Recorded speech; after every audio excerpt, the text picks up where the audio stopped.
Welcome to my channel. Leo tunazungumzia moja ya drama kubwa, beef kati ya Diamond Platnumz na Alikiba.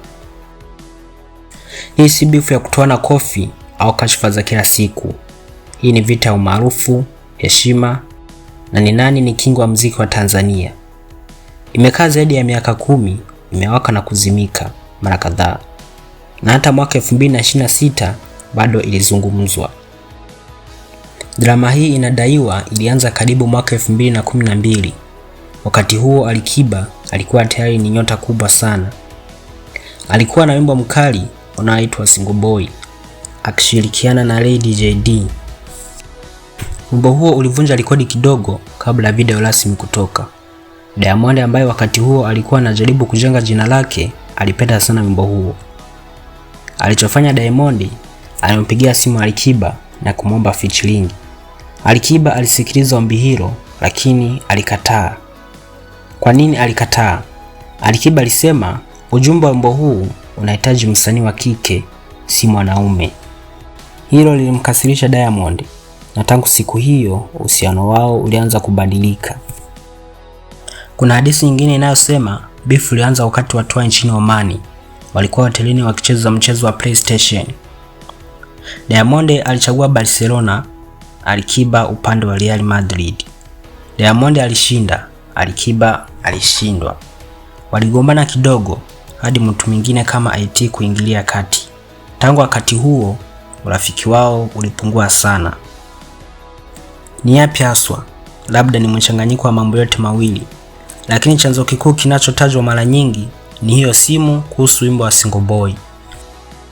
Miaka ilipokwenda, beef ilikuwa kimya. Walikuwa watu wakifanya kazi na G Records wakati huo, lakini spotlight ilikuwa kwa Alikiba. Mwaka 2017 mambo yalipanda sana.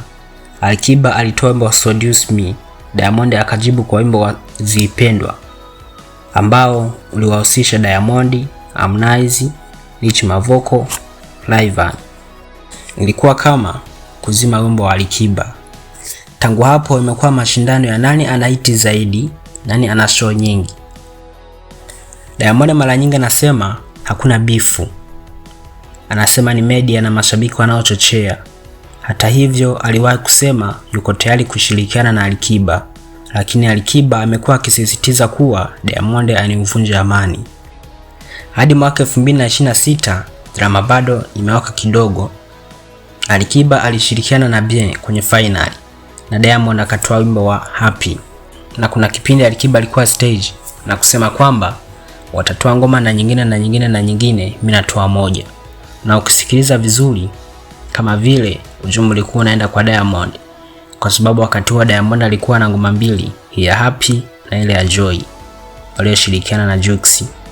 Leo Diamond ana Wasafi empire kubwa, Alikiba ana Kings Music, anajenga brand yake.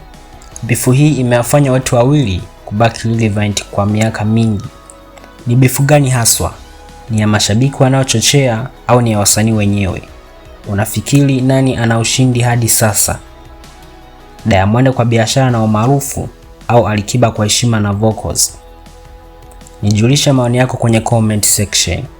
Kama umependa video hii, like, share na subscribe. Tuonane kwenye video inayofuata. Asante kwa kutazama. Stay blessed. Naendelea kuunga mkono Bongo Flava.